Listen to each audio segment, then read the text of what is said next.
Chers amis, bonsoir. Je suis heureux d'accueillir à nouveau Fadi El-Hadj, qui nous présente un livre qui a un titre un peu étrange, La guerre de succession de France.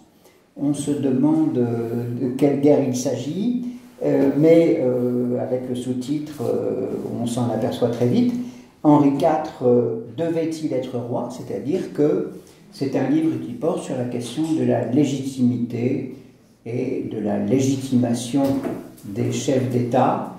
Donc, à une époque qui nous intéresse tout particulièrement à la nouvelle action royaliste, puisque le XVIe siècle, les guerres de religion sont le moment où apparaît le parti des politiques, dont nous parlerons sans doute un peu pendant la discussion.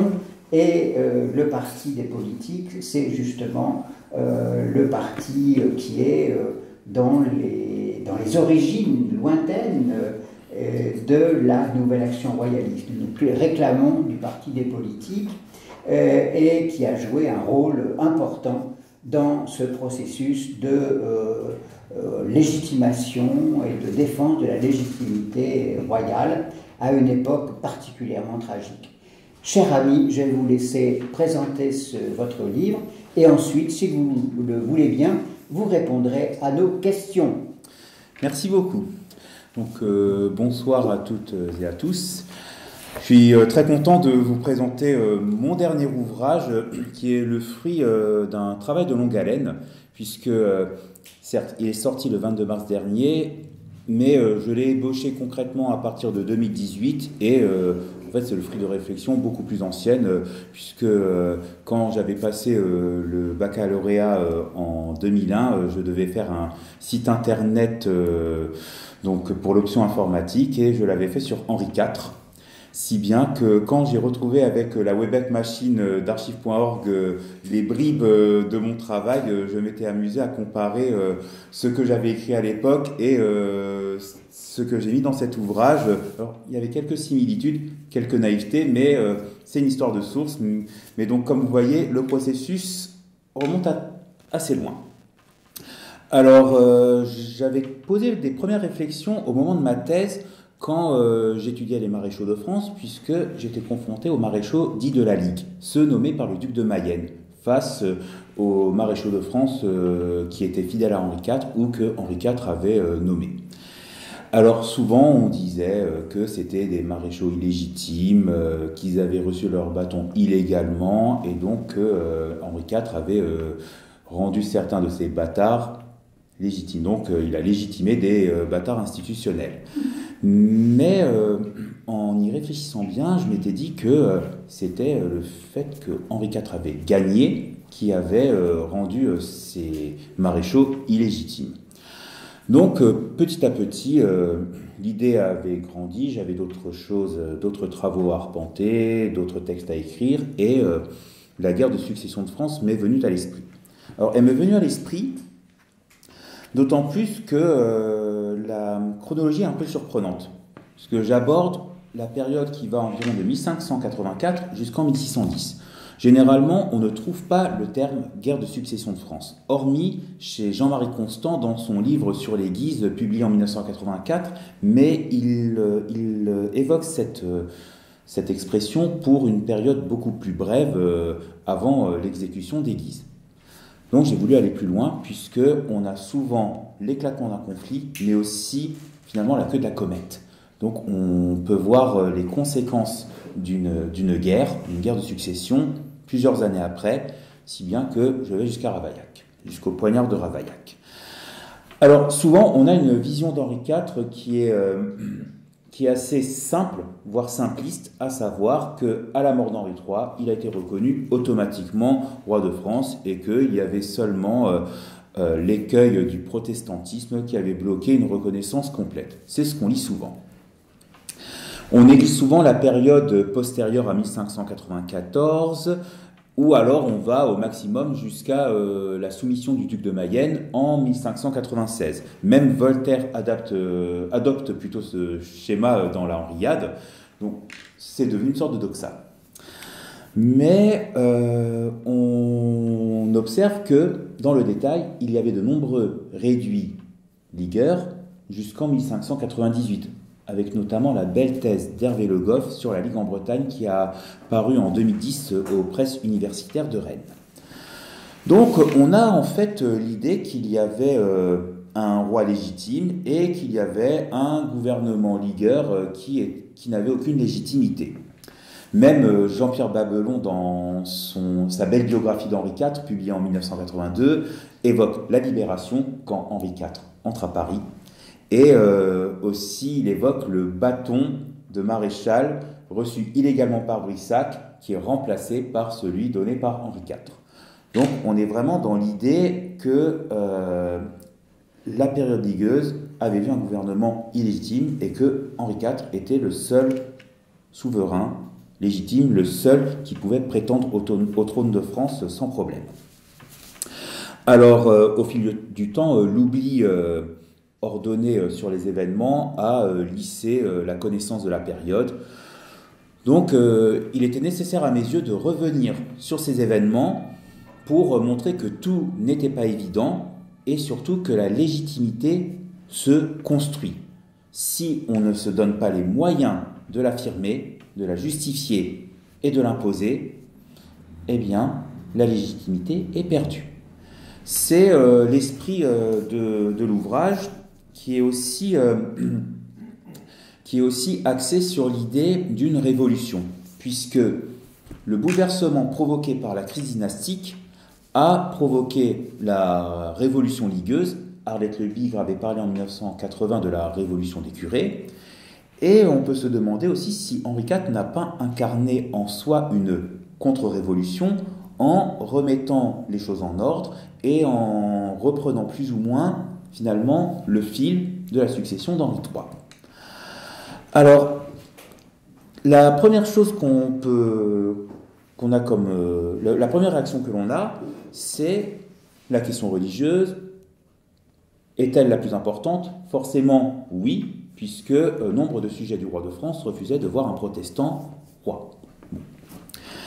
Mais il y avait d'autres problèmes derrière, des problèmes notamment dynastiques sur la justification de la succession. Roland Gounier en avait parlé dans l'assassinat d'Henri IV en 1964, et puis Ralph Gizet a aussi fait de grands développements dans le véritable rôle de la loi Salic en 2007. Donc il y a eu un enchevêtrement de revendications politiques et sociales, et c'est pour cela qu'on peut parler de révolution dans ce contexte. Aussi, il y avait un contexte intellectuel spécifique, grâce à l'imprimerie. L'imprimerie a développé les publications humanistes, si bien qu'il y a eu des traductions d'auteurs antiques, il y a eu la diffusion de connaissances jusque-là marginales, et on a eu droit à un développement de la connaissance historique auprès de nombreux sujets du Royaume de France, qui ont tiré de nombreux arguments dans ce contexte de guerre civile. Ils ont tiré des arguments dans les ouvrages qu'ils ont lus. Alors, une chose est certaine, c'est que l'histoire ne se répète pas, elle inspire. Et c'est exactement ce qui s'est passé. On a recherché à l'époque des parallèles, des similitudes supposées pour justifier un discours. De nombreux argumentaires ont été élaborés à partir de cela dans cette période dramatique pour la grande dynastie capétienne. Puisqu'il faut se rendre à l'évidence, en 1584, la dynastie, ou plutôt la branche dynastique des Valois, était usée. Elle était usée puisqu'elle a tout d'abord utilisé de nombreux embranchements dynastiques pour subsister. Donc en 1498, Charles VIII meurt, Louis XII lui succède. Ensuite, quand Louis XII meurt en 1515, c'est François Ier. Donc là, on n'a pas de filiation directe. Et donc Henri III sera le dernier des Valois avec la sous-branche des Valois-Angoulême. Alors la dynastie est usée puisque on a aussi beaucoup d'essais dans la grande famille capétienne, puisque la santé est mauvaise. On a pas mal de tuberculeux, on a pas mal de princes morts plus ou moins fortuitement, même par accident. On a l'exemple du comte d'Enghien, le vainqueur de Cérizol en 1544, qui meurt 2 ans plus tard en raison, à la suite d'une bataille de boules de neige et d'un coffre qu'il a reçu sur la tête en pleine bataille de boules de neige au château de la Roche-Guyon. Ce sont des choses qui arrivent lors de certains jeux de cours, comme on le voit. Et la dynastie, finalement, comprend de moins en moins de princes, donc de prétendants possibles, d'héritiers présomptifs, donc de sexe masculin. Cela devient problématique puisque la dynastie se réduit. Pourtant, les enfants d'Henri II étaient prometteurs. Il y avait plusieurs fils. Donc, François II, qui n'a régné qu'1 an et qui est mort à l'âge de 16 ans. Charles IX, mort à 24 ans en 1574. Henri III, dont on va suivre la destinée tragique. Et puis il y avait aussi le petit frère François d'Anjou, qui est mort en 1584. Mais donc, lui aussi, on va revenir dessus, puisque c'est un personnage très très important dans le déclenchement de cette guerre de succession de France. Alors, outre ces problèmes dynastiques, on a l'image du roi qui s'altère petit à petit.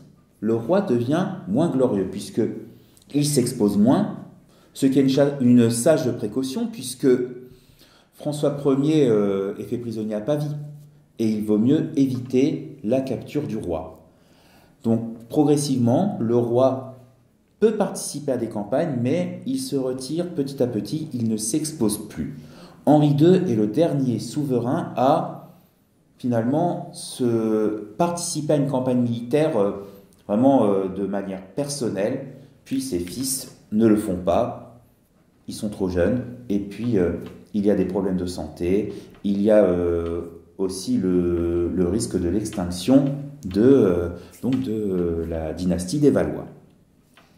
Donc forcément, on délègue. Et là, il y a une famille qui émerge, la famille de Lorraine, avec notamment les Guise.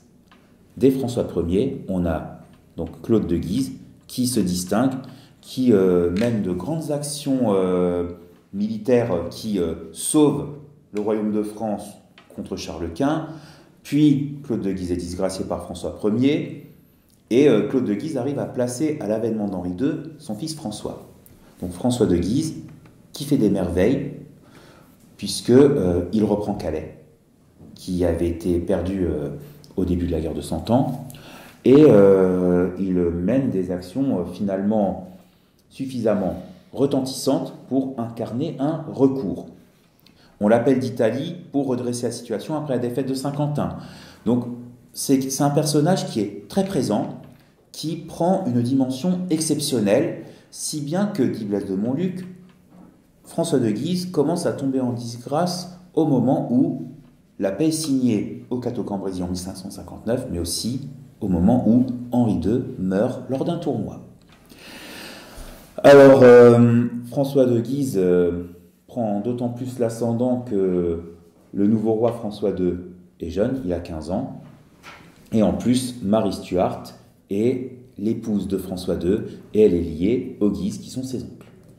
Donc, les Guise prennent de plus en plus d'importance, et sous le règne de Charles IX, ça continue, puisque sous Charles IX, nous avons bien sûr le déclenchement des guerres de religion.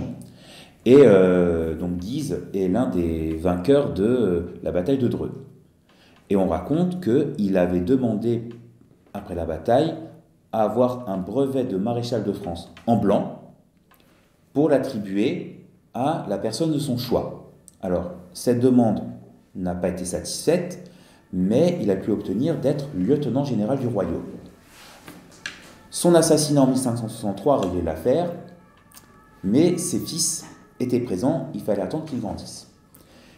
Et là, nous avons notamment le fameux Balafré et le cardinal de Guise et le futur duc de Mayenne. Mais donc, la famille de Guise s'implante. Et c'est là que les parallèles historiques commencent à prendre de la valeur, puisque on voit des rois enfants et ou, puisque ça peut être les deux à la fois, malade. François II qui est mort d'une otite aiguë. Charles IX qui est mort de la tuberculose. Donc, il y a une importance qui est prise petit à petit. Et on pense aux mères du palais. Alors, les mères du palais, c'était les fameux Pipinides sous les derniers mérovingiens. Les Pipinides, c'est donc Pépin de Landin, Pépin de Herstal, Charles Martel, puis après Pépin le Bref. Pépin le Bref qui a après déposé le dernier mérovingien, Childéric III, et il est devenu le roi des Francs. Donc, on a de plus en plus l'image d'une famille qui commence à prendre de l'importance, à avoir une valeur militaire essentielle, salvatrice pour le royaume, tout en étant les défenseurs de la religion catholique. Pépin le Bref s'était bien montré comme le défenseur aussi de l'Église auprès du pape pour asseoir son pouvoir et puis sa montée sur le trône. Donc, on a la famille de Guise qui joue un rôle symbolique qui est perçu comme celui des mères du palais, peut-être appelés à déposer les Valois, ou du moins ce qu'il en reste, voire à succéder aux Valois. Alors, comment je vais y revenir? Alors, on a donc les changements de dynastie ne paraissent pas absurdes à l'époque, puisque grâce à l'imprimerie, les listes de rois avec leur règne sont de plus en plus diffusées et servent d'argumentaire. On a notamment la Franco-Gallia de Hothmann qui poursuit la réflexion. François Hothmann qui est protestant et qui présente les rois des Francs saliens, donc Childéric, Clovis, comme élus par une assemblée. Donc là, on songe à l'élection du roi. Donc ça, l'idée de l'élection, elle est assimilée. On a une forme d'émancipation intellectuelle, finalement, qui remet en question le principe d'une certaine continuité monarchique, a fortiori en cas d'extinction prochaine d'une dynastie, ou du moins prévue, ou prévisible. On a aussi dans la réflexion autour du pouvoir les débats sur le tyrannicide, puisque dans ces différents écrits qui sont imprimés, on évoque des assassinats de tyrans, donc c'est tyrannicide. Alors le terme tyran est utilisé un peu partout, y compris pour des souverains qui ne l'étaient pas, mais souvent on essaie d'asseoir un argument en sollicitant l'histoire, même si ce n'est pas de manière exacte. Mais l'important, c'est de convaincre. Alors on a souvent des confusions entre les différences childériques et chilpériques. En même temps, ce n'est pas difficile. Bon, mais passons. Donc les Guises peuvent incarner en filigrane des nouveaux maires du palais. Et l'occasion risque de se présenter puisque la dynastie des Valois est vraiment appelée à s'éteindre, puisque nous avons Henri III qui est marié à Louise de Vaudémont-Mercœur, qui est qui n'a pas donné d'enfant à Henri III. Alors il y a eu une fausse couche vers 1575 paraît-il, et elle a été mal soignée, donc il n'y a pas eu d'héritier. Seul Charles IX avait eu un héritier, mais c'était un enfant naturel. Alors il avait une fille légitime, puis qui ne peut pas régner, qui est morte à l'âge de 6 ans, et puis celui qu'on appelait le petit bâtard, le comte d'Auvergne, devenu duc d'Angoulême, et qui plus tard a écrit même des mémoires assez remarquables.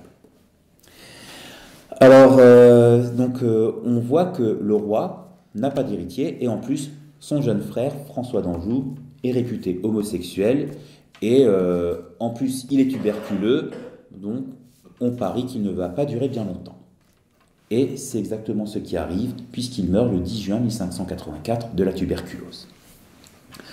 En plus, cette crise dynastique est doublée d'un blocage social. Et c'est là où les crises commencent à germer de manière accentuée, de manière exacerbée, jusqu'à générer une explosion, une révolution. Donc la paix avec l'Espagne, donc la fin des guerres d'Italie, a suscité une déception, puisqu'il n'y a plus d'espoir d'élévation. Donc beaucoup de nobles qui espéraient pouvoir acquérir une ascension sociale, pouvoir obtenir cette ascension, eh bien, ils se sentent frustrés, bloqués. C'est le cas de certains personnages qui après ont adhéré à la Ligue pour justement s'élever. Et finalement, on a l'idée qu'il y a une crise dynastique, on a un blocage social, et en même temps, on considère que le roi ne respecte plus les institutions, notamment depuis François Ier, qui avait fait acte d'autorité face au Parlement, après sa captivité à Pavie, pardon. Et on considère que les rois, les derniers Valois, ne respectent plus ce pacte avec le Parlement de Paris qui est censé participer au gouvernement du royaume, qui est censé conseiller le roi. Donc, on voit qu'il y a une crise majeure qui commence à poindre, mais on a encore l'espoir éventuel d'une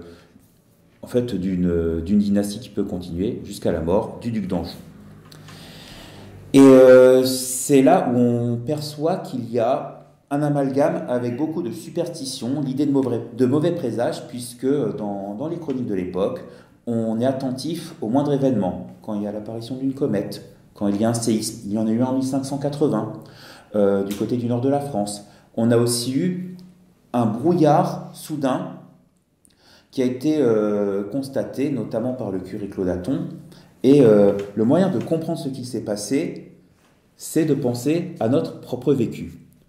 Je pense que vous vous souvenez qu'en 2010, un volcan islandais avait obscurci le ciel et même beaucoup de vols avaient été annulés. Eh bien, en Indonésie, il y avait un volcan qui s'appelle aujourd'hui le Billy Mitchell qui était entré en éruption de manière particulièrement violente, si bien que les nuages de poussière ont obscurci le ciel sur toute la Terre, puisque c'est ce qui arrive avec des éruptions de type plinienne. Et il y a eu de nombreuses éruptions volcaniques en Indonésie entre 1580 et 1600. Donc la crise, il y avait une crise, une conséquence climatique due à ces volcans qui a eu lieu au moment de la guerre de succession de France. Alors, on regarde tout ça comme de mauvais présages. Et on a donc la mort de François d'Anjou. Donc, Henri III garde espoir, même on trouve des lettres où, même en 1587, il dit qu'il espère encore que la poudre va prendre feu et donc qu'il pourra avoir un héritier, puisqu'il part en cure avec son épouse, il part en voyage, donc il essaie de garder bon espoir. Mais autour de lui, on commence à douter. Le roi aussi doute, puisqu'il interroge à la mort de son frère le duc d'Anjou, le cardinal de Bourbon, qui est l'oncle du roi de Navarre, pour lui demander comment il allait réagir si le roi de Navarre devenait l'héritier du trône. Et le cardinal de Bourbon se défausse en disant qu'il espère ne pas survivre à Henri III, mais que si, face à l'insistance d'Henri III, il dit que sinon il devra s'opposer à son neveu.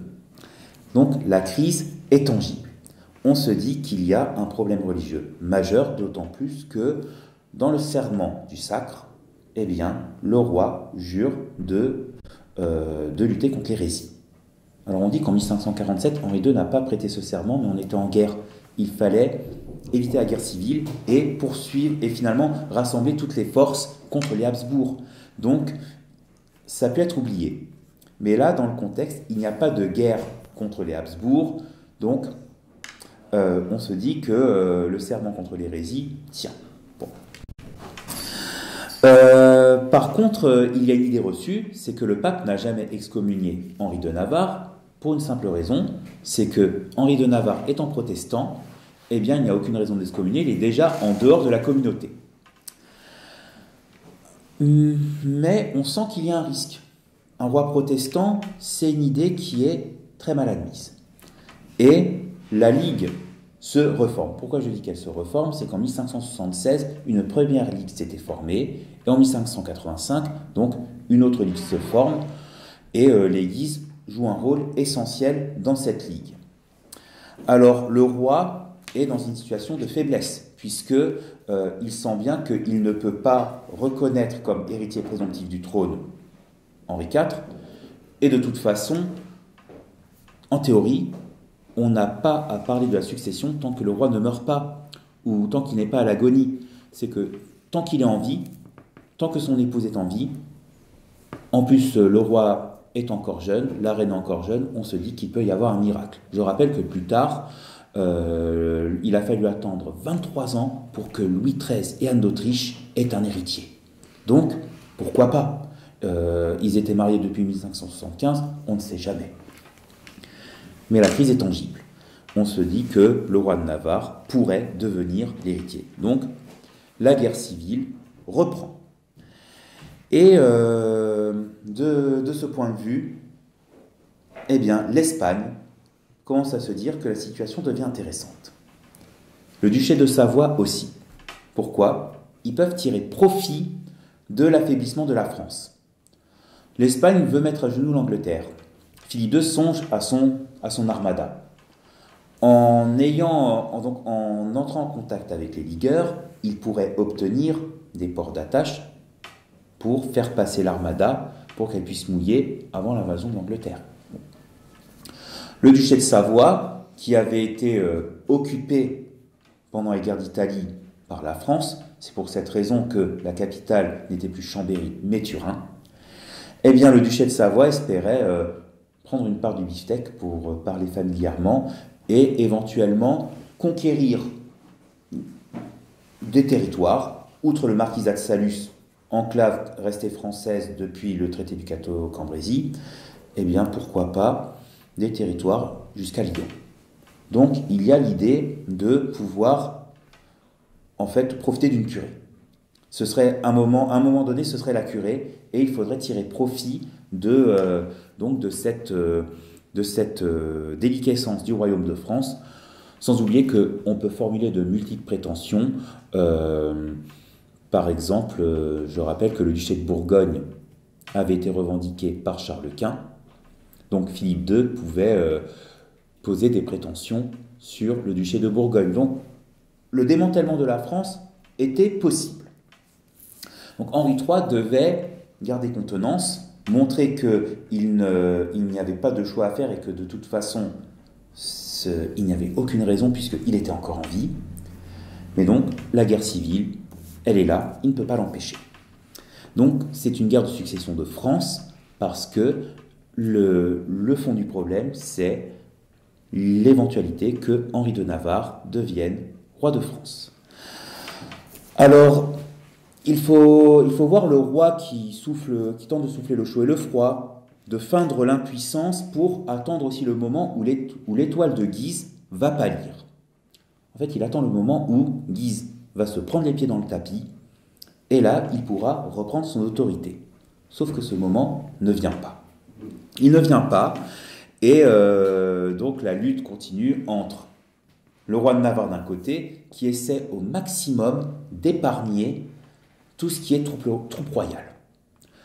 Comme ça, il ne sera pas vu comme quelqu'un qui commet un véritable crime de lèse-majesté. Donc il est très prudent. Même quand il gagne à Coutras en 1587, eh bien, il épargne beaucoup de monde et il y a des prisonniers qui sont libérés puisque, comme ça, il montre sa mansuétude et il se dit que quand il va devenir roi, ils seront reconnaissants.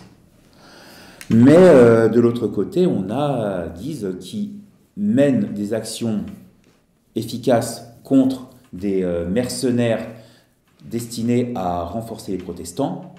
Et là, Guise remporte des victoires. Il est perçu comme un héros, notamment à Paris. Alors, je voudrais attirer votre attention sur une chose, c'est que à Paris, nous avons en effet une ligue très présente dans les 16 quartiers. C'est pour ça qu'on parle aussi du Conseil des 16. Mais ce n'est pas forcément la majorité de Paris, parce que bien souvent il y a une majorité silencieuse. Celle qui a peur d'avoir des ennuis, celle qui a peur donc de subir lors d'un moment, un moment de violence des exactions, d'être assassiné, ce qui va venir plus tard d'ailleurs lorsque la crise ligueuse va s'accroître. Mais donc, quand je parle du Paris Ligueur, c'est la fraction qui, au nom de la Ligue, tient Paris, puisqu'ils sont mieux armés, ils sont mieux organisés, et qui finalement tiennent avec fermeté Paris face à une majorité silencieuse ou des personnes qui peuvent être conduites avec émotion. Donc qu'on conduit un peu par l'émotion, par la pression, puisque vous savez bien que quand on a une personne qui pense autrement et qui a 999 autres personnes autour, la pression peut faire changer d'avis ou du moins pousser à la personne à plier. Donc on a Guise dont le prestige s'accroît et qui occulte l'image, le prestige royal. Parce que Henri III est censé venir avec l'armée pour bloquer le roi de Navarre, mais le roi de Navarre ne poursuit pas les troupes qu'il avait vaincues à Coutras. Et de l'autre côté, Henri III avance doucement. Il avance mollement, donc personne ne veut agresser l'autre. Et là, on dit que Henri III, finalement, est complice. Il ne veut pas tuer Henri de Navarre. Il ne veut pas que la crise de la succession de France soit tranchée par la mort du roi de Navarre. Donc, il est complice. Et là, on voit que Guise paraît comme, pour certains, comme un recours. Peut-être pas pour détrôner le roi, même si certains se disent qu'il peut être déposé en se rappelant les Mérovingiens, bon, voilà, en tordant un petit peu l'histoire. Et on songe à Guise qui pourrait devenir non pas roi de France, mais lieutenant général du royaume, donc une sorte, aux yeux de certains, de futur maire du palais. Et là, on se dit que c'est possible. On pense que il pourrait y avoir un remplacement de dynastie dès lors qu'elle sera éteinte. Alors, comment pourrait-il y avoir une extinction? Eh bien, si Henri III meurt, le vieux cardinal de Bourbon sera roi. Il est cardinal, il n'est pas marié, il n'aura pas d'héritier. Et là, on pourrait éventuellement élire un roi.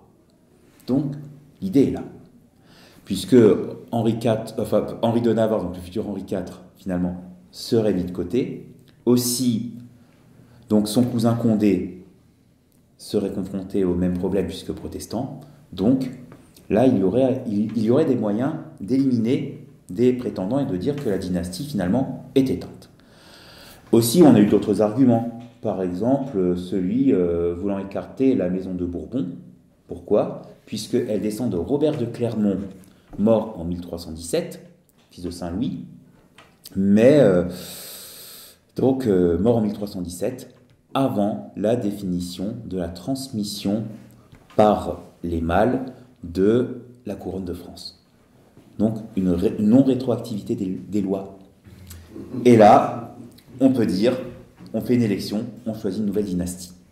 Comme en 987, Hugues Capet qui a été finalement élu, puisque Charles de Basse-Lotharingie avait été écarté en tant que parent de Louis V, mais considéré comme plus ou moins comme un peu lointain, donc on a trouvé un argument pour l'écarter. Voilà.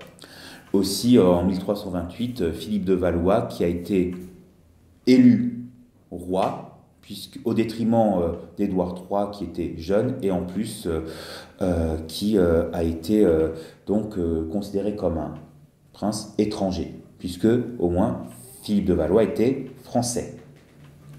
Donc nous avons beaucoup d'exemples par le passé qui pourraient justifier une élection. Alors quand je dis une élection, c'est pas une élection, pas comme une élection présidentielle, mais par exemple le choix des barons importants du royaume qui vont reconnaître le nouveau roi, ou alors certains iraient jusqu'à la convocation d'états généraux. Et donc Guise reste discret, il ne s'affirme pas comme un héritier possible puisque le roi est encore là. Mais le roi veut quand même s'assurer de sa personne. Et l'un de ses serviteurs, Ornano, propose même d'exécuter Guise. Alors, je ne dis pas assassiner, je dis exécuter, parce que si l'ordre vient du roi, eh bien, le roi est légitime. L'action, finalement, n'est pas considérée comme un crime, puisque c'est une exécution au nom de la raison d'État pour sauver le royaume. Un peu comme plus tard Concini. Concini a été exécuté. On ne parle pas d'assassinat. Henri IV a été assassiné. Henri III a été assassiné. Mais donc, on propose l'exécution de Guise. Alors, Henri III préfère plutôt d'abord se protéger, en appelant des troupes pour investir les quartiers de Paris. Les ligueurs parisiens commencent à exciter la population en disant qu'ils sont menacés. Ils sont menacés, donc on prépare un soulèvement, on prépare des barricades. Des barricades se dressent dans Paris, c'est le 12 mai 1588, la fameuse journée des barricades. Les troupes reçoivent des tuiles, reçoivent des objets, donc il y en a qui sont tués. Donc la situation tourne au désavantage des troupes qui en plus ne connaissent pas le plan des rues. Donc quand les chaînes sont dressées, les Parisiens connaissent leurs rues, donc la guerre urbaine est facile. Et la manœuvre d'Henri III échoue. Et là, Guise arrive, calme la population, aide certaines troupes finalement des troupes qui avaient été demandées par Henri III. Et bien ces troupes sont épargnées à la demande de Guise et donc ces soldats peuvent partir. Donc il se présente comme un sauveur et il appelle à dire vive le roi. Donc il ne cherche pas à détrôner Henri III. C'est pas un coup d'État, ce n'est pas une prise de pouvoir en vue d'éliminer le roi. Mais Henri III comprend que s'il reste à Paris, il va être prisonnier de la Ligue. Il ne pourra plus rien faire, il aura une marge de manœuvre réduite. Mais un peu comme Charles VI après 1418, qui est sous la coupe des Anglo-Bourguignons. Donc on a ce souvenir de Charles VI et Henri III donc quitte Paris. Il s'enfuit et là, c'est pour la Ligue un échec profond puisqu'ils n'ont plus la personne du roi à proximité, ils ne peuvent plus l'appréhender. Donc Henri III ne reverra plus Paris. Et Henri III prépare sa contre-attaque. C'est qu'il y a bien eu un moment peut-être de désespoir. Bon, il faut faire fi des proclamations romanesques qui ont fleuri notamment au XIXe siècle, comme ce fameux « vilain ingrat, je t'ai pourtant plus aimé que ma femme ». Il n'a jamais dit. Il n'a jamais dit ça, Henri III. Henri III est prêt à la contre-attaque et il est déterminé. Et on le voit bien avec ces lettres publiées dernièrement par Jacqueline Boucher, par la Société d'Histoire de France. Elles ont été vraiment publiées récemment. On a toute la série des lettres qui est disponible et on voit qu'il est vraiment resté une tête forte, donc il était prêt à contre-attaquer. Et il se replie à Blois, et donc il faudrait convoquer des États généraux. Et donc on convoque des États à Blois. Bon. Les dés sont pipés, puisque dans les villes tenues par la Ligue, eh bien, les opposants aux ligueurs sont écartés. Et forcément, ce sont des partisans de la Ligue et de Guise qui sont élus. Dans les villes fidèles à Henri III, eh bien, ce sont des personnes fidèles à Henri III qui sont nommées. Et Henri III fait un acte de majesté en remplaçant certains secrétaires d'État. Donc, l'entourage ministériel est changé. Les personnes tièdes avec la Ligue ou qui penchent vers la Ligue sont écartés. Et là, vraiment, il établit un gouvernement solide, fidèle. Donc, c'est un authentique coup de majesté. Mais les États généraux tournent mal, puisqu'il voit qu'il ne peut pas reprendre son autorité face au duc de Guise et face au prestige donc, du prince Laurent. Henri III se dit qu'il peut reprendre la main contre Guise, d'autant plus que l'Espagne est en difficulté. L'Armada a fait naufrage, globalement, ça a été un désastre, donc il se dit qu'il peut se débarrasser des Guises. c'est la fameuse exécution du balafré, du cardinal de Guise. Alors, le dernier frère, le duc de Mayenne, n'était pas là, il a pu s'échapper. Et là, c'est un échec pour Henri III, puisque les Guises ne sont pas éliminés, il reste Mayenne. En plus, le jeune fils du balafré est incarcéré, est détenu. Certains partisans de la Ligue sont appréhendés, on leur fait prêter serment à Henri III, donc on se dit que c'est réglé, mais ils sont prêts à retourner leur veste dès que la situation retourne en faveur de la Ligue. Et à Paris, c'est vraiment une bronca. C'est une catastrophe pour le roi. Les symboles royaux sont détruits. Les tombeaux de certains de ses amis défunts, qu'on a appelés les mignons, alors il n'y a pas de connotation homosexuelle. C'était vraiment le terme pour parler d'amis du roi et comme soutien, et c'est des soutiens du roi. Eh bien, leurs tombeaux sont saccagés. Henri III, pour certains, doit être déchu. Mais Henri III, finalement, n'est pas déchu. Il n'y a pas de déchéance. On reste encore un petit peu sur le bord de la ligne rouge. Puisque même le pape n'excommunie pas Henri III. Il menace Henri III de l'excommunier s'il ne se repent pas de ce crime. Mais quand Henri III se rallie à Henri IV, pardon, je vais un peu trop vite dans la chronologie, quand Henri III finalement fait sa jonction avec Henri de Navarre pour lutter conjointement contre la Ligue, eh bien là, Sixte Quint émet un monitoire d'excommunication. Mais donc Henri III n'est pas excommunié, c'est une menace. Alors, il y a une reprise en main avec les deux rois pour, justement, bouter la Ligue, pour la réduire. Jusqu'à la préparation du siège de Paris en 1589. Pour impressionner les ligueurs, quand il y a la prise des Tempes, certains ligueurs sont pendus. Donc, on exécute des ligueurs pour dire à Paris, attention, voilà ce qui risque d'arriver si vous ne revenez pas dans le giron royal. Le siège commence à se préparer, mais Henri III est assassiné. Et là, quelle est la situation? Eh bien, on dit souvent que Henri III est mort, donc Henri IV devient roi.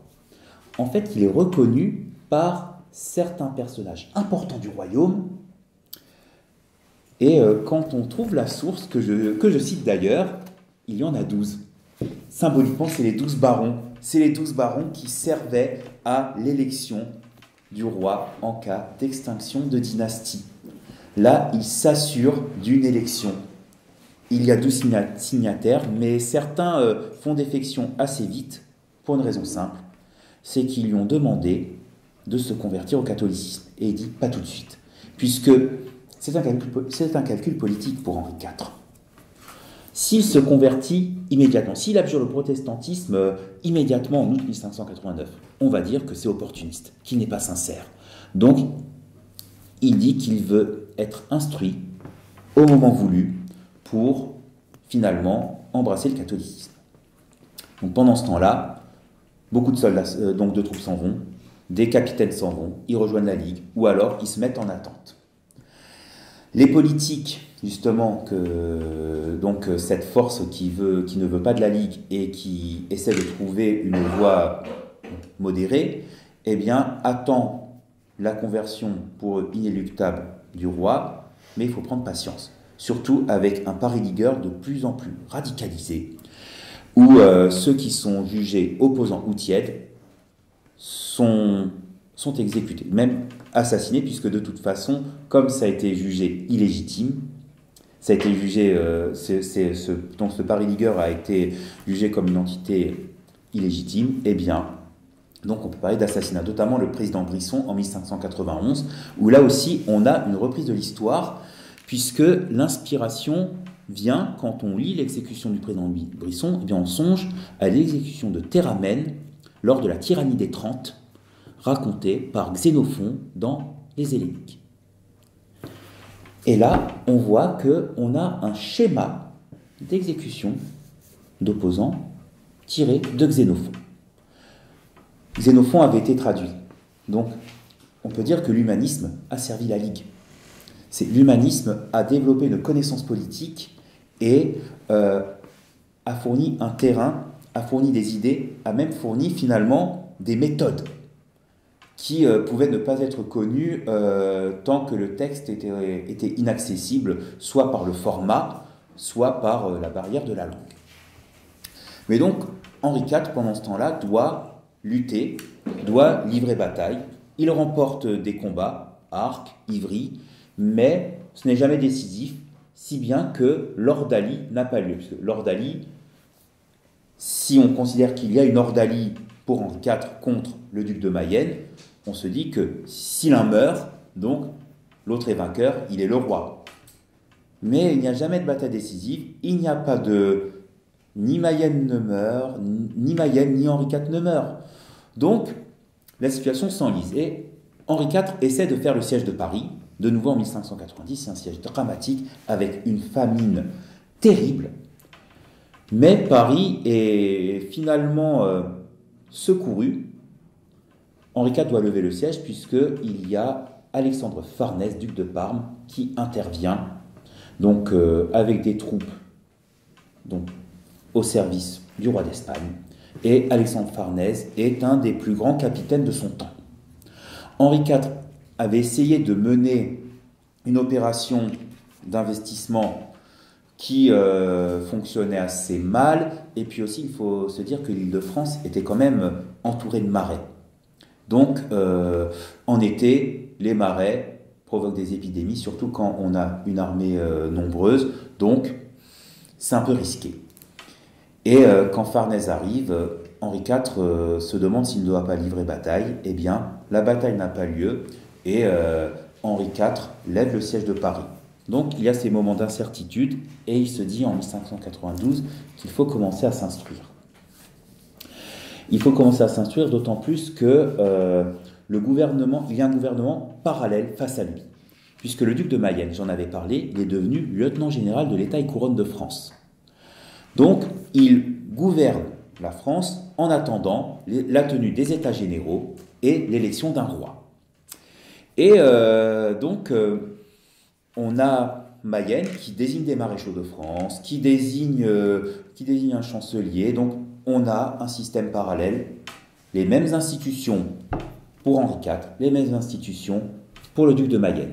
Et surtout, Mayenne tire profit de la volonté d'ascension sociale de nombreux ligueurs, comme le fameux Antoine de Saint-Paul, qui était d'une noblesse tellement obscure qu'on se demandait s'il avait vraiment une origine noble. Mais il a su se positionner, il est devenu maréchal de France, et il gouvernait la Champagne pour le jeune duc de Guise prisonnier, puis après qui a pu s'échapper, qui a pu donc être présent auprès de la Ligue. Mais ce maréchal de Saint-Paul était devenu, même s'était proclamé duc de Rethel-Lois, contre la famille de Gonzague-Nevers. Il avait pris une position énorme en partant de nobles ultra obscurs, un des nobles des plus obscurs, jusqu'à se proclamer duc et à être gouverneur de Champagne. Et donc on a des ascensions exceptionnelles. Et là, on a la tenue des États généraux au moment où Henri IV commence à s'instruire pour redevenir catholique. Et les États généraux, tournent mal, puisqu'on n'a aucun candidat crédible qui apparaît. Oui, parce que le cardinal de Bourbon, qu'on avait appelé un temps Charles X, qui avait été emprisonné après l'exécution des Guises, était décédé à Fontenay-le-Comte, et il avait apparemment reconnu son neveu comme roi en tant qu'Henri IV. Bon. Mais donc il fallait trouver un nouveau roi. Alors Mayenne sentait qu'il n'avait pas d'appui suffisant de son côté.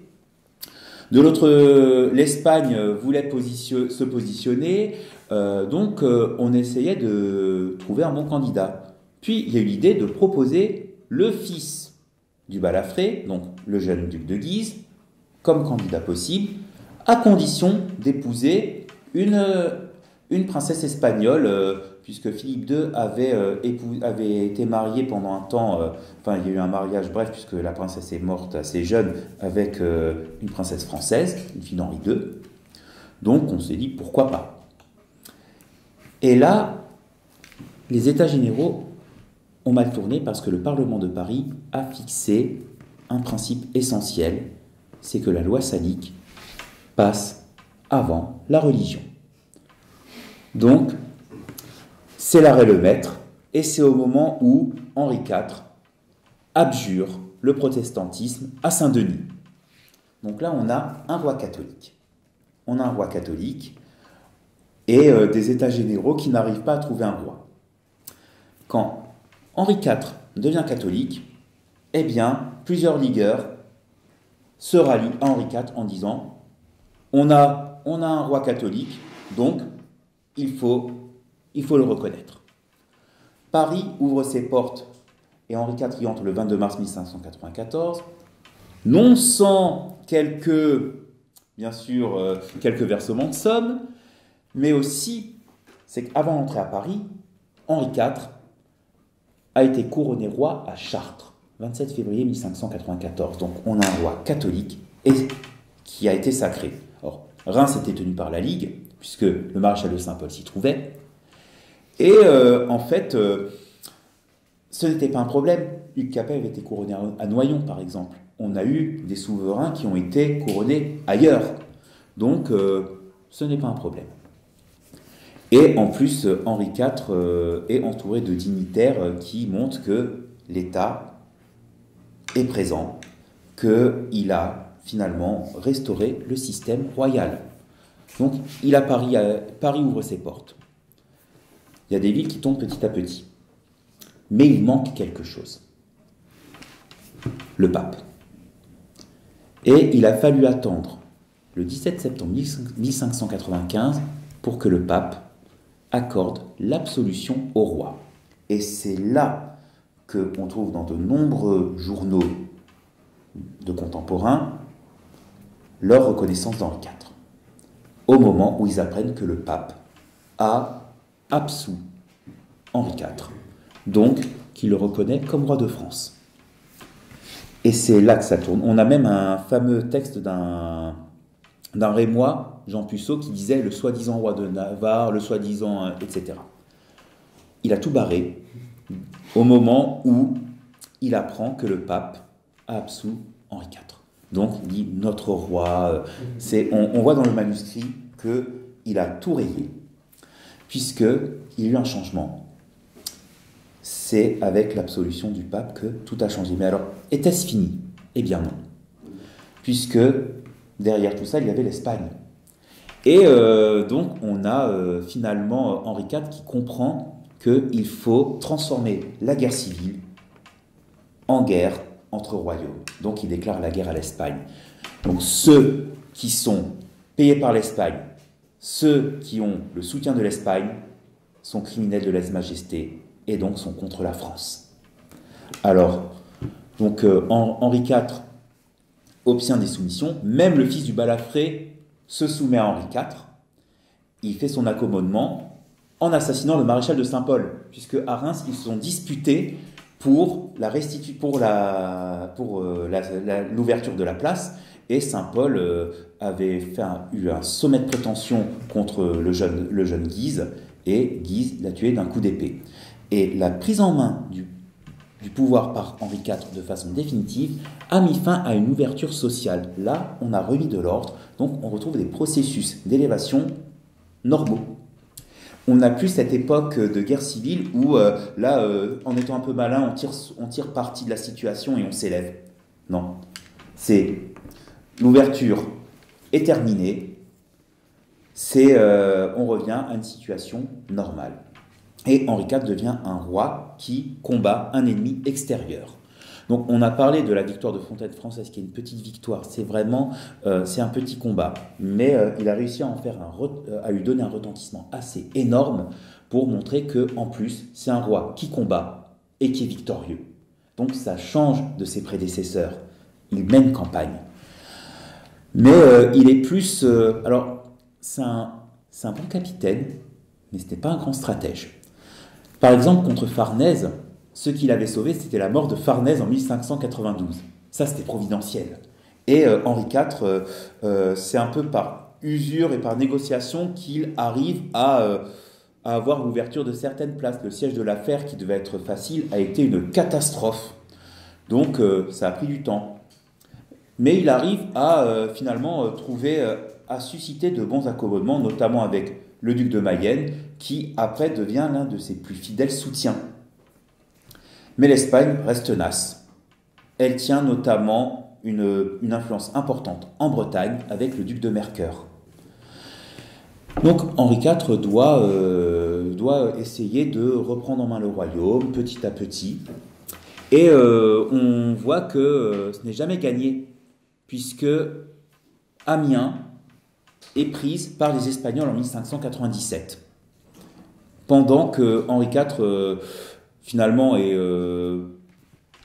se détend avec Gabriel d'Estrées. Il y a un mariage, donc il se détend, et même on a plein de chansons ordurières contre Gabriel d'Estrées, en disant que finalement, le roi, il s'occupe plus de de sa putain, disons-le, c'est dans les textes, au détriment des intérêts de l'État. Et on retrouve des reproches qui avaient été faits aux Valois, donc d'être dans des plaisirs de cour au détriment de la vocation royale, de faire la guerre, d'assurer la présence de l'État. Henri IV fait une grande mobilisation de la noblesse pour réunir une armée grâce à Sully. Et Amiens est reprise avec un siège assez efficace. Donc il montre qu'il reprend en main la situation, que c'est un roi vainqueur. Même si ce n'est pas évident, c'est qu'autour de ça, il y a plusieurs petites opérations qui sont désastreuses. Puisque on voit que les Espagnols, souvent, ils arrivent à prendre des villes avec facilité, puisque eux, ils ont l'habitude de la guerre civile, de la guerre par exemple contre les Provinces-Unies soulevées, mais aussi de la guerre extérieure. Donc ils ont des troupes, des tercios, c'est des troupes aguerries, alors que en France, eh bien, la qualité militaire française s'est affaissée. Pourquoi ? Il n'y avait plus de guerre extérieure, c'était de la guerre civile, donc c'est des coups de main, c'est des guerres de rue, c'est des méthodes finalement qui ne répondent pas à une guerre professionnelle. Donc l'outil militaire français doit remonter en puissance. La remontée en puissance s'assure, mais elle n'est pas évidente. Donc c'est pour ça qu'en 1596, par exemple, les Espagnols ont pris Calais.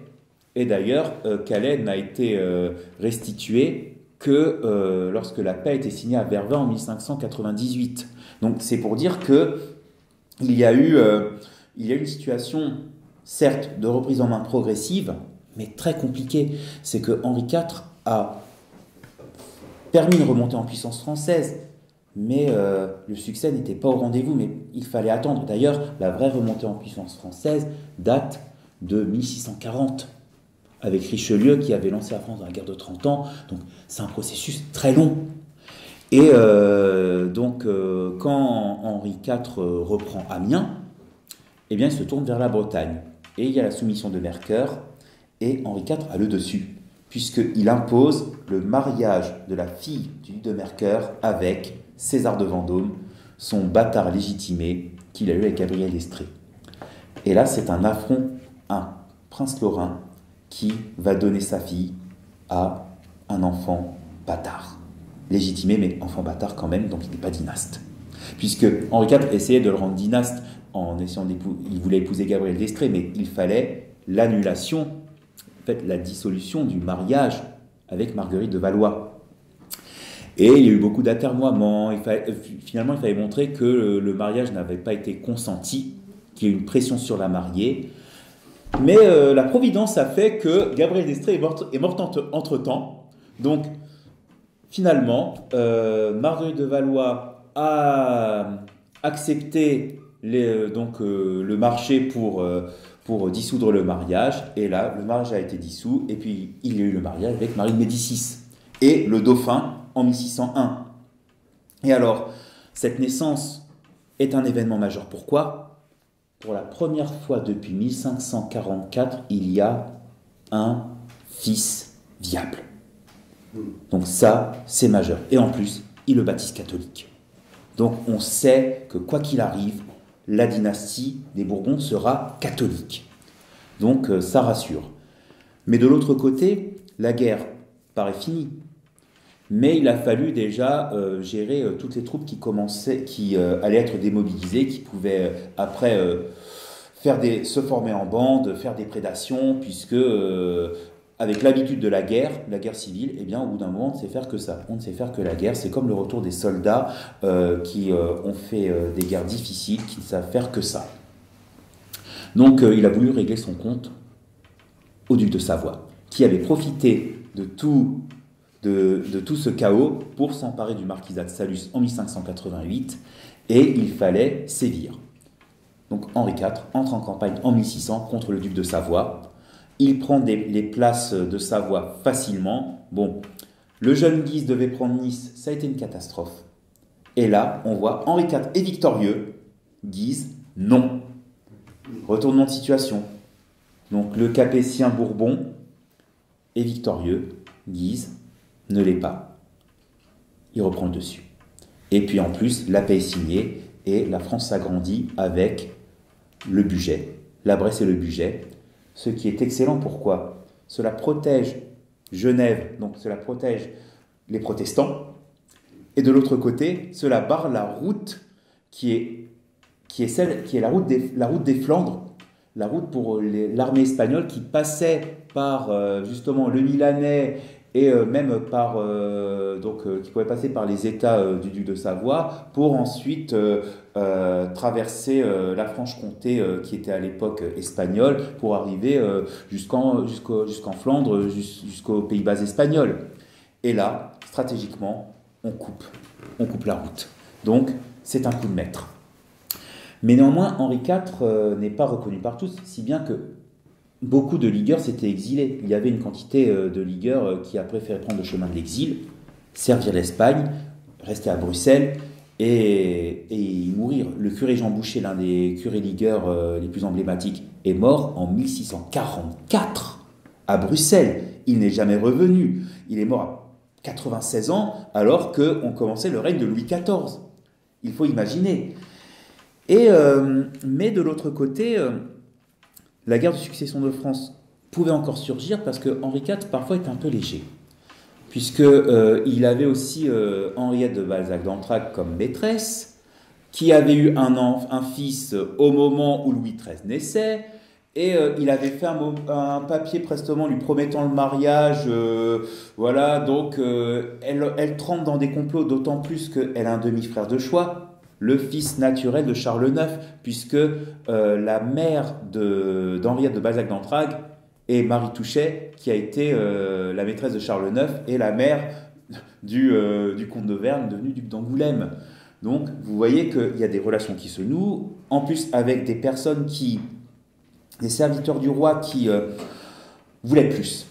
On a le jeune maréchal de Biron qui pensait avoir une élévation encore plus importante, avoir une influence majeure, peut-être se tailler une principauté, donc il commence à avoir des ententes avec l'Espagne en vue éventuellement d'assassiner le roi, et en obtenant peut-être la Bourgogne, une principauté, une princesse espagnole. Donc Biron est exécuté. Henri IV voulait le gracier, mais Biron a refusé de reconnaître ses torts, donc il a été exécuté. Donc il y a eu plusieurs conjurations, notamment même du côté protestant. Je prends le cas du vicomte de Turenne, le père du grand Turenne, qui avait été fait maréchal en 1592, et c'est là, à l'époque la Ligue, même beaucoup de sujets du roi de France avaient froncé les sourcils, puisque un protestant maréchal de France, ça n'était jamais vu. Mais il était devenu duc de Bouillon par un mariage habile et un veuvage habile en conservant le duché de Bouillon, la principauté de Sedan. Donc il avait de plus grandes ambitions, il a trempé dans les complots et il s'est accommodé que quand Henri IV a, en 1606, levé une armée pour assiéger Sedan. Bouillon s'est soumis et il n'a plus posé problème. Mais de l'autre côté, Henri IV a été assez impopulaire par moments, puisque on voyait que il y avait certaines dépenses, que le personnage paraissait un peu léger, notamment avec ses mœurs qui avaient été mal vues. Ce qui est amusant, c'est que certains anciens ligueurs disaient que on n'a jamais vu un roi bigame, puisqu'il considérait que la dissolution du mariage avec Marguerite de Valois était un petit peu légère, cette dissolution. Certes, le pape avait opiné dans ce sens, mais quand même, elle était encore vivante, et il y a Marie de Médicis, donc on trouvait que la situation était un petit peu paradoxale. Mais en plus, on a l'impression que le roi, finalement, pense moins à l'intérêt de l'État, et surtout risque de le jeter dans un gouffre, avec la guerre contre l'Espagne. Alors on dit que c'est parce qu'il est tombé amoureux d'une fille de 15 ans, Charlotte de Montmorency, qu'il a mariée à son cousin Condé, donc pour faire un arrangement, mais sauf que le jeune Condé est tombé amoureux de sa femme, donc il est parti à Bruxelles pour finalement la garder avec lui, et on recommence à développer du côté de l'Espagne certaines idées disant que peut-être Henri IV n'est pas un roi légitime, que Condé était peut-être un meilleur candidat, parce qu'il faut savoir que le jeune Condé était un enfant posthume. On avait perçu pendant un temps comme un enfant illégitime, donc, puisque son père était mort peu de temps avant sa naissance, empoisonné par son épouse, dit-on. Bon, mais donc il y avait toutes ces rumeurs, et finalement. Donc ce jeune prince qui était catholique, eh bien on disait que c'est peut-être lui le vrai héritier. Donc si Henri IV s'opposait à l'Espagne, eh bien on pourrait présenter le jeune Condé comme héritier, comme roi potentiel. Donc Henri IV lève une armée, mais cette guerre qui aurait pu être très hasardeuse n'a pas eu lieu, puisque Ravaillac a commis son régicide. Et c'est le régicide qui a finalement clôturé la guerre de succession de France, puisque la succession n'a pas été discutée. Louis XIII est devenu roi. Le jeune garçon de 9 ans était catholique, il n'a pas été contesté. Donc la dynastie des Bourbons a pu être assise, donc définitivement, si bien qu'on peut dire que Ravaillac a consacré la légitimité d'Henri IV. Je vous remercie. Merci beaucoup. Donc le débat est ouvert sur cette histoire compliquée, mais tout à fait passionnante. Et si on est passé Qui veut oui. Peut-être on est passé un peu vite sur l'assassinat de Henri III. Oui. Donc, enfin, je me souviens de ça, il était assassiné par Jacques Clément. Oui, mais alors qui était commandité par le duc de Guise. Alors, dans les souvenirs, Guise avait été déjà mort. Comment? Guise était déjà mort. Mais c'est lui dont on a dit les plus grands morts que vifs. Oui, voilà, le balafré, il est plus grand mort que vif. Alors, Jacques Clément, apparemment, alors, le cardinal de Guise était déjà mort et le duc de Mayenne n'était pas dans cette optique. Apparemment, on a affaire à un personnage indéséquilibré qui a agi seul, mais avec, avec un endoctrinement. Avec tout ce qu'il avait entendu, il se disait qu'il fallait tuer le roi.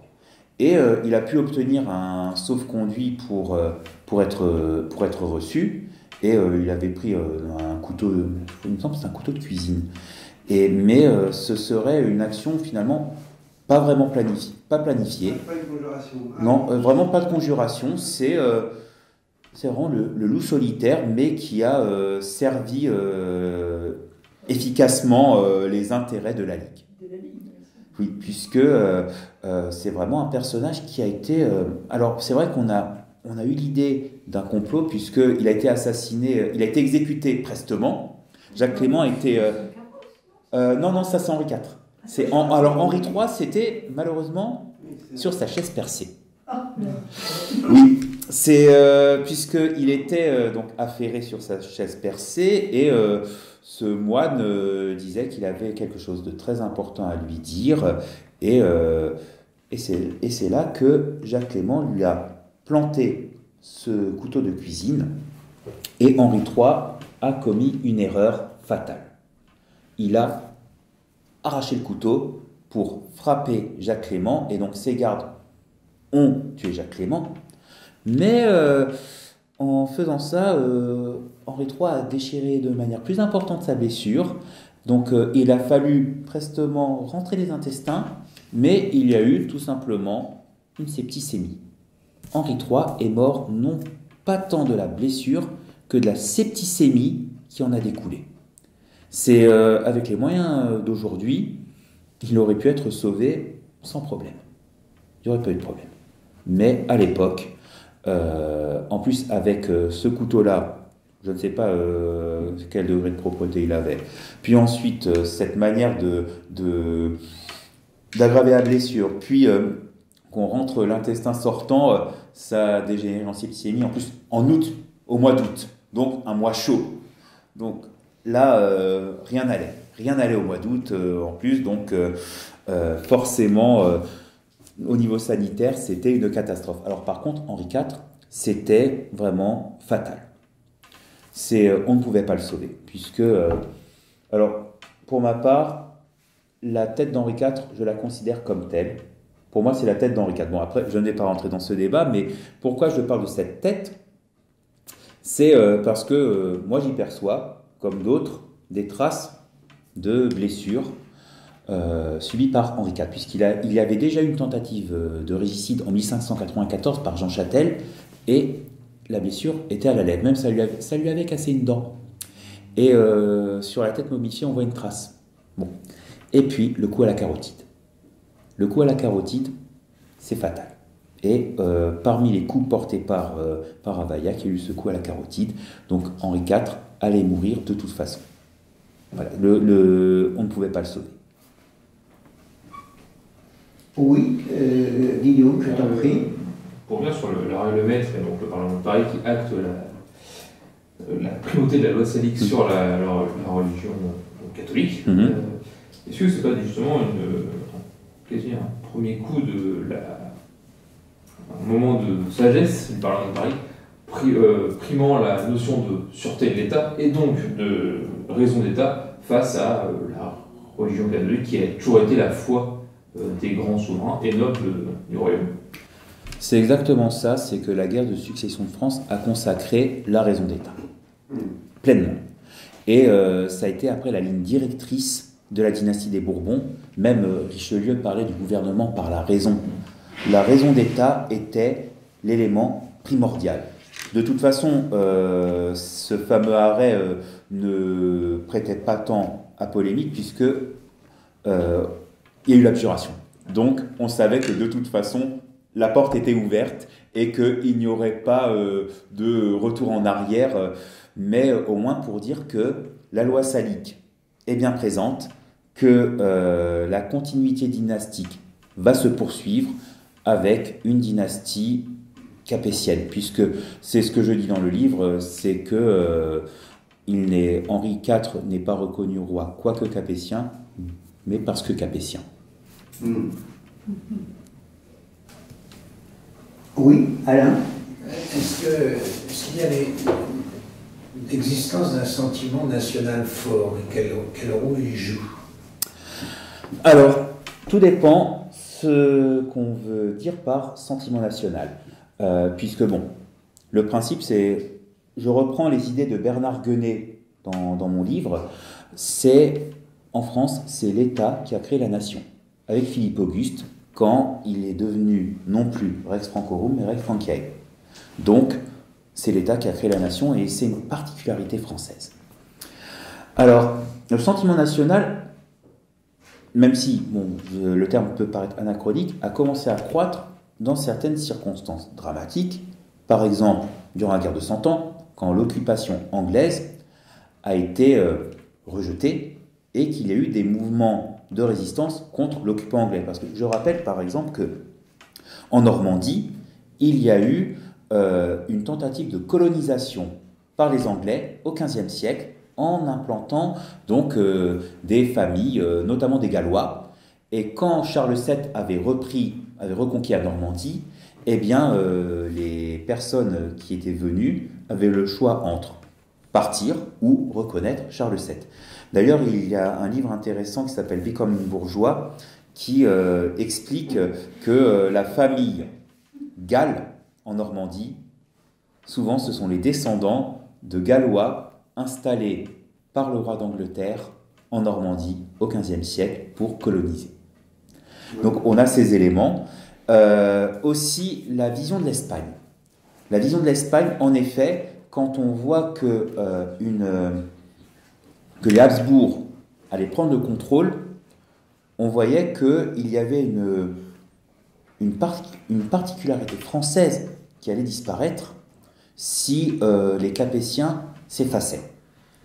Donc, à tout prix, certains avaient pensé à trouver le prince capétien idéal, quitte à lorgner même du côté du cardinal de Vendôme, qui était aussi un membre de la maison de Bourbon, qui est mort à 32 ans en 1594, mais qui a été constamment fidèle à Henri IV, et pour essayer de trouver un candidat possible, mais qui soit catholique, pour aider à résoudre le problème, finalement réglé par l'abjuration d'Henri IV. Et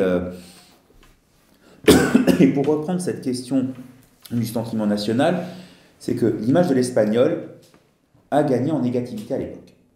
Et on voit que les pamphlets commencent à critiquer de plus en plus les Espagnols et qu'on commence à avoir dans l'esprit l'idée d'une lutte contre l'espagnol qui devient une menace, d'autant plus que la frontière, elle est toujours menacée. Puisque à l'époque, eh bien, Laon était quasiment une place frontière. On voit que Arras était espagnol. Donc, on se dit que l'ennemi, c'est l'Espagne, et que pour que Paris soit sécurisé, il faut faire la guerre contre l'espagnol pour repousser la limite. Et c'est en jouant sur ce sentiment anti-espagnol, puisque finalement, menace visible, que Louis XIII et Richelieu ont réussi à relancer une guerre étatique, une guerre de conquête, finalement achevée par Louis XIV. Avec l'annexion de l'île et tout ça. Exactement. Comment? Avec l'annexion de l'île, de l'île de Lille. Exactement, puisque comme ça, on repousse la limite et on sécurise Paris. Parce que l'essentiel, c'était de sécuriser Paris, qu'à chaque fois, on voyait que des partis espagnols pouvaient se rapprocher facilement de Paris. Même quand il y a eu la panique de 1636 avec la prise de Corbie, certains éclaireurs espagnols sont arrivés jusqu'à Pontoise pour bien dire « Attention, nous sommes prêts, nous sommes à côté, nous arrivons ». En repoussant la frontière jusqu'en Flandre, ce n'est même pas une question de langue, c'est une question de sécurité, de limites faciles à défendre. Et c'est ça qui comptait. C'est toute la politique royale des Bourbons qui est finalement très pragmatique. C'est ça qu'il faut se dire, c'est que même la notion de frontière naturelle, parce que c'est vrai que je déborde un petit peu donc là je dépasse un petit peu le sujet de base, mais la frontière naturelle a été définie progressivement, mais par la ceinture de fer de Vauban. Donc c'est une vision subjective, c'est une réflexion. Il y a quelque chose qui est vraiment abstrait, qui est une construction politique, mais avant tout pour sécuriser Paris. Et ça a été vite remarqué, puisque, pour prendre un exemple, en 1815, quand il y a eu l'amputation de certaines places, et encore il n'y en a pas eu tant que ça, ça aurait pu être pire, mais il y a eu l'amputation de certaines places comme Philippeville, donc du côté de la Belgique actuelle, et bien c'est là qu'on a pu faire une trouée pour rendre la frontière vulnérable. En 1914, les Allemands s'en sont souvenus, par exemple. Ou même quand on voit que ultérieurement des places Louis XIViennes comme Sarre-Louis avaient été enlevées, donc les têtes de pont vers l'Allemagne étaient perdues. Donc il était impossible de mener une guerre offensive correctement. après 1815, c'était impossible. La preuve, la guerre de 70.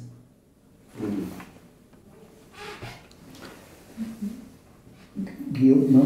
Oui, rapidement. Oh, oui, rapidement, moi je dis quelque chose, oui. Les Guises sont-ils si présents que ça en France? C'est-à-dire qu'il y a des grandes places, vous parlez effectivement de leur présence à Paris, alors de quelques ligueurs, on parlait de majorité silencieuse, mais est-ce que l'influence est-elle, ok, très présente, mais est-ce que leur présence militaire et physique est si impressionnante en France à la période Henri III, Henri IV? Alors, globalement, oui. Alors, quand je dis oui, je pense surtout à Paris. D'accord. Voilà. Puisque le but, c'est d'avoir le cœur du pouvoir. Puisque le reste, honnêtement, il y a bien pu y avoir des endroits qui ont pu être épargnés par la guerre et les informations viennent de loin en loin. Et on peut voir des passages de troupes, tant qu'il n'y a pas d'exaction, on ne se pose pas plus de questions. Mais les Guises, justement, avaient repéré le cœur du pouvoir, surtout le Balafré, qui voulait garder un cadre légaliste, puisqu'il n'a jamais dit « je vais détrôner Henri III », mais il veut asseoir d'abord la puissance familiale à la suite de son père et de son grand-père. Donc ça se construit petit à petit, puisque on sait qu'il y a des personnages importants qui avaient été écartés, même les Montmorency avaient été temporairement mis de côté, puisque le maréchal de Montmorency d'Anville était un politique, et dès 1574, il tenait le Languedoc, et finalement, il était devenu il était une sorte d'opposant à Henri III de ce point de vue, mais il n'était pas en dissidence complète.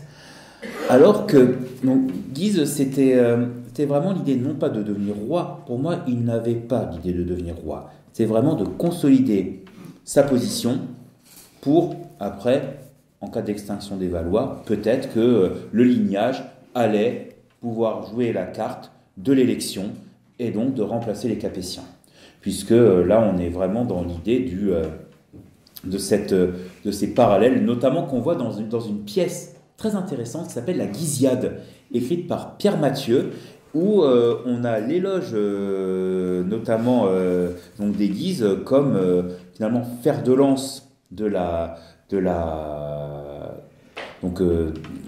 royaume de France, mais au détriment de la dynastie régnante qui finalement paraît bien déclinante. Donc on parle même par exemple de Charles le Gros. Alors Charles le Gros, c'était un empereur d'Occident, fils de Louis le Germanique, qui était un des fils de Louis le Pieux, donc petit-fils de Charlemagne, donc Louis le Germanique, petit-fils de Charlemagne, donc il avait un fils, Charles le Gros, qui était devenu aussi roi des Francs occidentaux quand ses cousins étaient décédés, c'est-à-dire qu'il y a eu Charles le Chauve, qui a eu Louis le Bègue, qui est mort en 879, et puis ceux qu'on appelle Louis III et Carloman, donc en 884, eh bien, il y avait juste un fils de 5 ans, Charles le Simple, donc on a mis Charles le Gros, puisqu'il y avait la menace des Vikings. Et Charles le Gros était en mauvaise santé, et lors du siège de Paris de 885, le vrai héros, c'était Eudes, comte de Paris, fils de Robert le Fort. Charles le Gros était venu avec une armée, mais il a préféré payer le départ des Normands en les laissant ravager la Bourgogne. En plus, il avait des problèmes de santé, et après on l'a trépané, on a jugé qu'il était inapte à régner, on l'a déposé, et qui est devenu roi des Francs occidentaux, Eudes. Alors Eudes était justement un Robertien, et il avait eu un frère, plus tard, il avait un frère Robert. Et pourquoi je parle de cela? Vous allez comprendre la raison. C'est que Eudes a été élu. Charles le Simple, il a laissé après à Charles le Simple, donc carolingien, donc le trône des Francs occidentaux, parce que Eudes n'avait pas d'héritier, voilà. Puis Charles le Simple commence à être contesté par la suite, et on choisit qui? Robert, donc Robert Ier. C'est pas lui qui était Robert Non, c'est Robert II. Donc Robert Ier, qui meurt à la bataille de Soissons contre Charles le Simple, mais Charles le Simple est mis en captivité par par Herbert de Vermandois. Mais alors, de l'autre côté, on a finalement un jalon qui est posé, puisque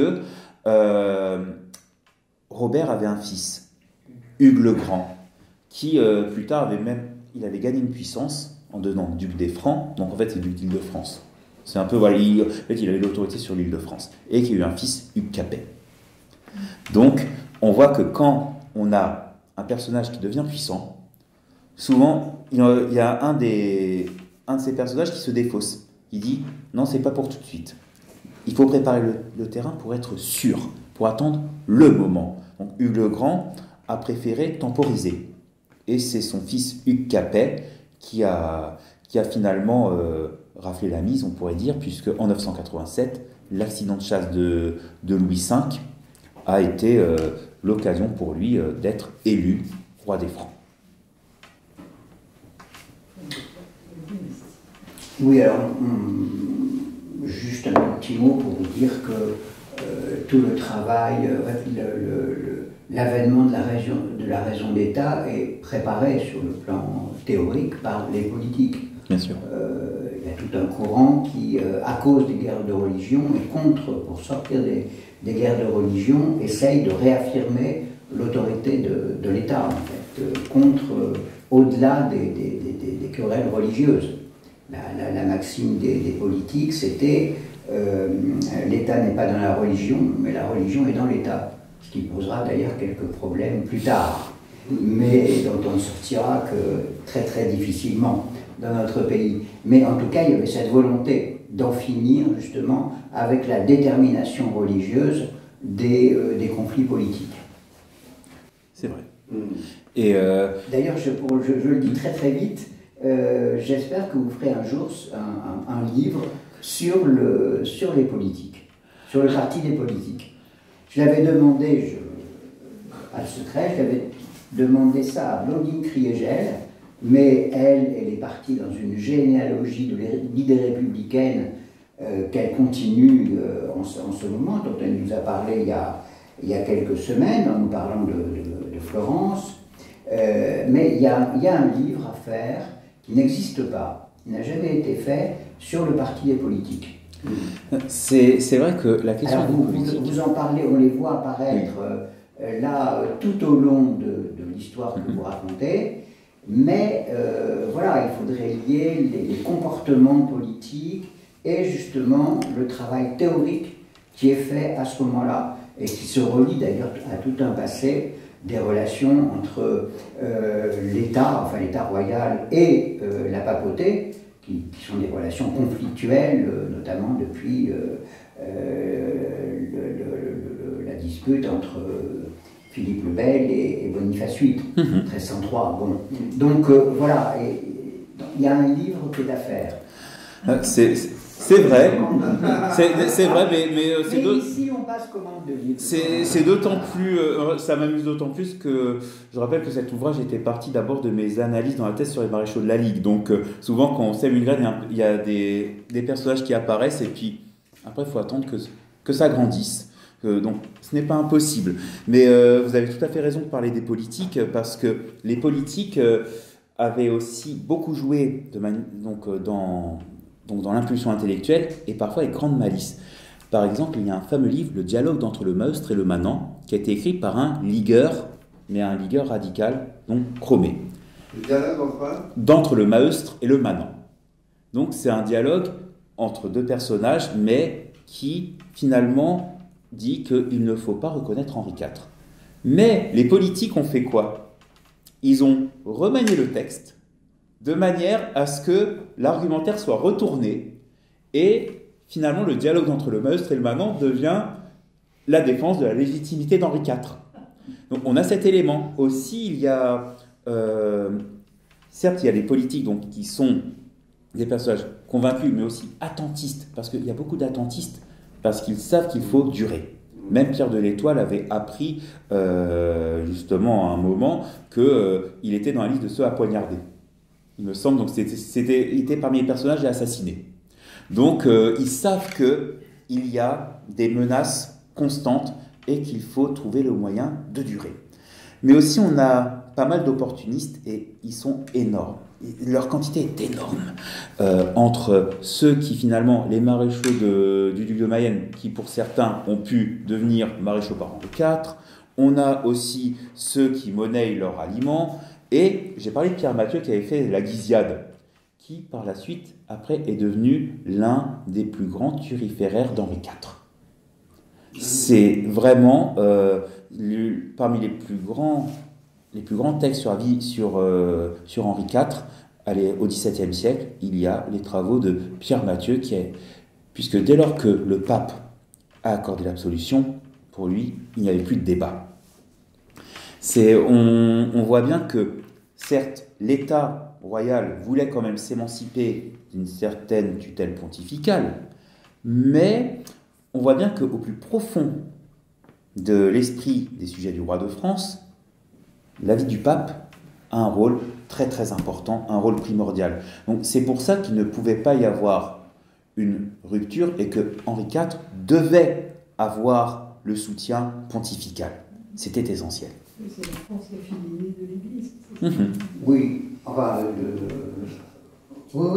fille aînée de l'Église, c'était pas ça. Hein. Fille aînée de l'Église, ça date du 19e siècle, c'est la Corvaire. Oui, donc c'est pour la symbolique, on va dire. On disait que le roi était fils aîné, c'était pas la même chose. Hein.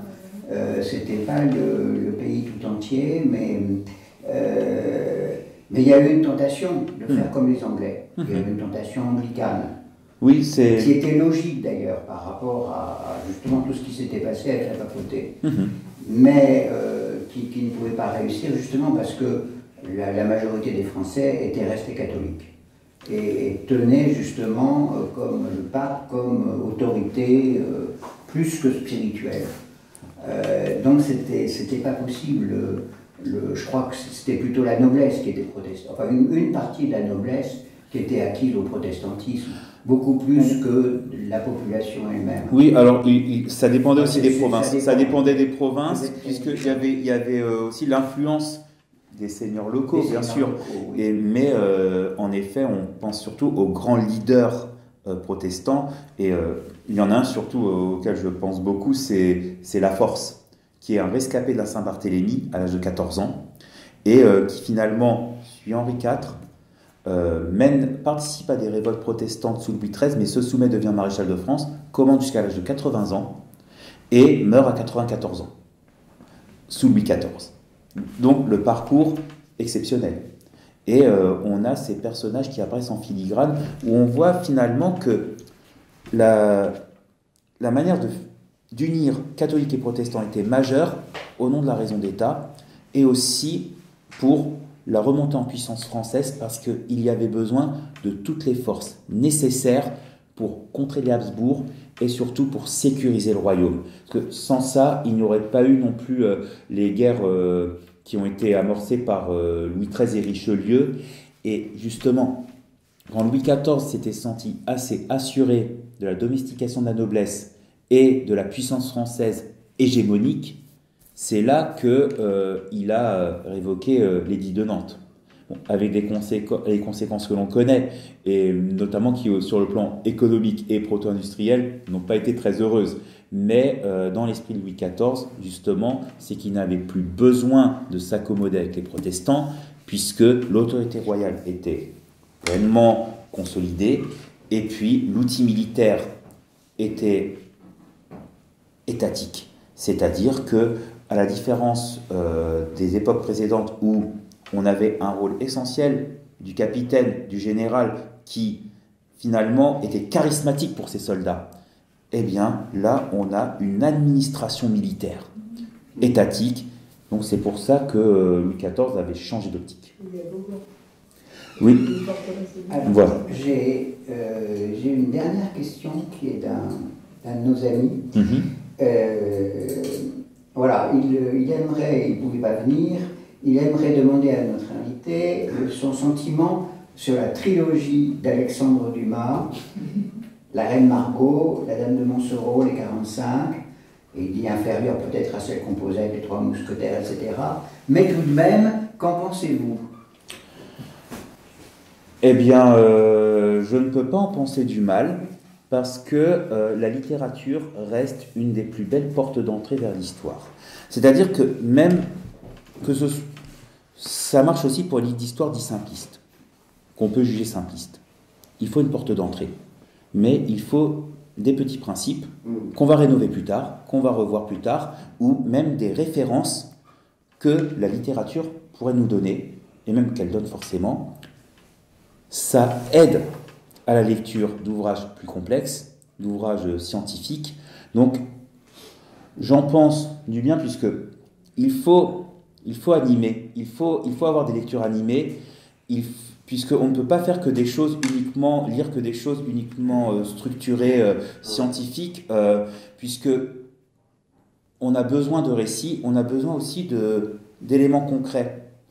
Et un livre d'histoire ne peut pas forcément être une bonne reconstitution, c'est comme la bataille. Moi, je ne raconte pas les batailles, parce que c'est à l'écrivain de faire les batailles. C'est le romancier qui sait raconter une bataille, parce que le romancier, il sait avoir une vision des combats, il sait se positionner, il pourra voir des choses que les sources parfois contradictoires, donc les sources contradictoires les empêchent ces éléments. Donc quand on raconte une bataille, c'est un risque, parce qu'on prend un regard, deux regards, mais vu le nombre de combattants, il y a autant de regards que de combattants. Donc le romancier est salutaire, parce qu'il pourra donner une vision de la bataille qui sera une vision parfaitement recevable, car venant d'un personnage de fiction, et qui va peut-être même inspirer des lecteurs pour passer de la littérature à l'histoire, mais aussi bien souvent on passe de l'histoire à la littérature, et même de nombreuses fois on est content de comprendre des références qu'on a oubliées au fil du temps, on les a oubliées, et là on se dit après avoir lu un livre d'histoire, ah, il parlait de ça. Oui, ça Fabrice à Othello. Exactement. On termine sur cet hommage à Alexandre Dumas. On se retrouve la semaine prochaine pour reparler du catholicisme de façon plus paisible, les catholiques et la droite au XXe siècle, avec deux invités. Merci beaucoup. Après, on parlera des impôts avec Éric Anceau.